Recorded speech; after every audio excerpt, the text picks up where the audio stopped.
ಸಿನಿಮಾದ ಹೆಸರು ರವಿಕೆ ಪ್ರಸಂಗ ಅಂತ. ಹೆಸರು ಕೇಳ್ತಿದ್ದಾಗೆ ಬಹುಶಃ ಅದೊಂದು ಹೆಸರಿಗೆ ಬಹುಶಃ ಎಲ್ಲ ಹೆಣ್ಮಕ್ಳು ಕನೆಕ್ಟ್ ಆಗ್ತೀವಿ ಅಂತ ಅನಿಸುತ್ತೆ. ಅದ್ರ ಕೆಳಗಡೆ ಇರುವಂಥ ಟ್ಯಾಗ್ಲೈನ್ ನೋಡಿದ್ರೇ ಗೊತ್ತಾಗುತ್ತೆ ಇದೊಂದು ತುಂಬ ಫನ್ ಇರುವಂಥ ಸಿನಿಮಾ ಅಂತ. ರವಿಕೆ ಪ್ರಸಂಗ ಈ ನ್ಯಾಷನಲ್ ಇಶ್ಯೂ ಅಂತೆ. ಸೊ ನಮ್ಮ ಹೆಣ್ಮಕ್ಳಿಗೆ ಒಂದೊಂದು ಸರಿ ಮನೇಲಿ ಹೀಗೇ ಈ ಚಿಕ್ಕ ಚಿಕ್ಕ ವಿಚಾರಗಳನ್ನ ಒಂಥರ ನ್ಯಾಷನಲ್ ಇಶ್ಯೂ ಥರ ನಾವು ತೊಗೊಳ್ತಾ ಇರ್ತೀವಲ್ಲ, ಆ ಥರದ್ದು ಒಂದು ವಿಚಾರ ಇದರೊಳಗಡೆ ಇದೆ ಅಂತ ನನಗೆ ಅನ್ನಿಸ್ತಾ ಇದೆ. ನೀವೆಲ್ಲರೂ ಬಹುಶಃ ಟ್ರೈಲರ್ ನೋಡಿರ್ತೀರ, ನಿಮ್ಗೆಲ್ರಿಗೂ ಅರ್ಥ ಆಗಿರುತ್ತೆ.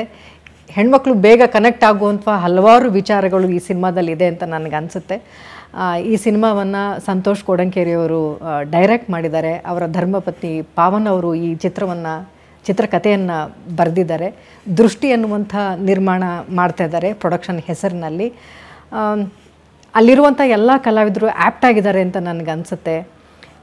ಪ್ರತಿಯೊಬ್ಬ ಹೆಣ್ಮಕ್ಳು ಹಾಗೆ ಒಂದು ಚಿಕ್ಕ ವಿಚಾರನ ತುಂಬ ದೊಡ್ಡ ವಿಚಾರನಾಗಿ ಮಾಡ್ತೀವಿ. ಅದರಲ್ಲೂ ರವಿಕೆ ಅನ್ನೋ ವಿಚಾರ, ಇದರಲ್ಲಿ ಅದಕ್ಕೆ ಲಾಯರ್ ಎಲ್ಲ ಬಂದಿದ್ದಾರೆ. ಅದರ ವಿಚಾರವಾಗಿ ಏನೋ ಒಂದಿಷ್ಟು ಚರ್ಚೆಗಳೆಲ್ಲ ನಡೀತಾ ಇದೆ, ಕೇಸ್ಗಳೆಲ್ಲ ಹಾಕಿದ್ದಾರೆ. ರವಿಕೆ ಸರಿ ಇಲ್ಲ ಅನ್ನೋ ಕಾರಣಕ್ಕೇನೋ ಅಂತ ಅನಿಸುತ್ತೆ ಟ್ರೈಲರ್ ನೋಡಿದ್ರೆ ನಮಗೆ. ಬಹುಶಃ ಯಾರ ಜೀವನದಲ್ಲಿ ಆ ಥರ ಆಗಿರಲ್ಲ. ನಾವು ತುಂಬ ಬೇಗ ಕನೆಕ್ಟ್ ಆಗಿಬಿಡ್ತೀವಿ ಈ ಥರ ವಿಚಾರಗಳಿಗೆ ಅನಿಸುತ್ತೆ. ನಾವು ಒಂದು ಸರಿ ಜೀವನದಲ್ಲಿ ಮೊದಲನೇ ಸರಿ ಒಂದು ಸೀರೆ ಅಂತ ಉಟ್ಕೊಳ್ತೀವಿ ನೋಡಿ ಎಲ್ಲ ಹೆಣ್ಮಕ್ಳು. ಆ ಒಂದು ಮೊದಲನೇ ಸೀರೆ ಅಥವಾ ಆ ರವಿಕೆ ನಮಗೆ ತುಂಬ ಇಂಪಾರ್ಟೆಂಟ್ ಅಂತ ಜ್ಞಾಪಕಕ್ಕೋಸ್ಕರ ಇಟ್ಕೊಂಡಿರ್ತೀವಿ. ಆದರೆ ಎಷ್ಟು ದಿನ ಅದನ್ನು ಉಪಯೋಗಿಸ್ತೀವಿ ನಮಗೆ ಗೊತ್ತಿಲ್ಲ.